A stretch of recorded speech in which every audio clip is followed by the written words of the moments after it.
Two old ladies are sitting at a bus stop, smoking. It begins to rain, and one old lady pulls out a condom, stretches it out, snips the tip off, and puts it over her cigarette, so she can smoke without her cigarette getting damp. The other old lady thinks that it is a nifty trick, and asks her what she put over her cigarette. The lady replies that it is a condom, and that you can buy it at the pharmacy. The second old lady thanks her, and makes a note to pick one up when she gets her prescription filled later that week. Sure enough, a few days later she enters the pharmacy, goes up to the young man working the counter, and says, "Young man, I would like to buy a condom please." The young man is taken aback by her advanced age, and replies, "Wow.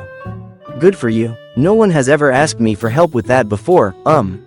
What size do you need?" The old woman pauses, then replies, "I need one that will fit a camel." The IRS decides to audit Grandpa, and summons him to the IRS office. The IRS auditor was not surprised when Grandpa showed up with his attorney. The auditor said, "Well, sir, you have an extravagant lifestyle, and no full-time employment, which you explain by saying that you win money gambling. I'm not sure the IRS finds that believable. I'm a great gambler, and I can prove it," says Grandpa. "How about a demonstration?" The auditor thinks for a moment, and says, "Okay.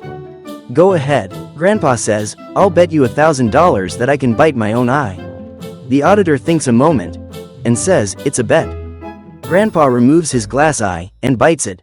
The auditor's jaw drops. Grandpa says, "Now, I'll bet you $2,000 that I can bite my other eye." The auditor can tell Grandpa isn't blind, so he takes the bet.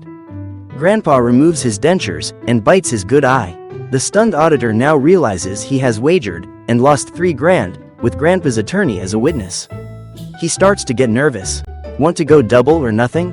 Grandpa asks. "I'll bet you $6,000 that I can stand on one side of your desk, and pee into that wastebasket on the other side, and never get a drop anywhere in between."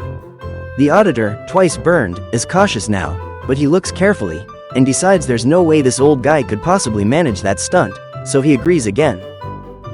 Grandpa stands beside the desk, unzips his pants, but although he strains mightily, he can't make the stream reach the wastebasket on the other side, so he pretty much urinates all over the auditor's desk.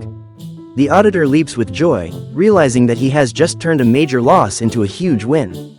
But Grandpa's attorney moans, and puts his head in his hands.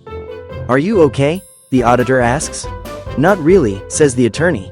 "This morning, when Grandpa told me he'd been summoned for an audit, he bet me $25,000 that he could come in here, and pee all over your desk, and that you'd be happy about it. Everyone says that if you want something, you should ask for it. So here's me asking, subscribe if you want more.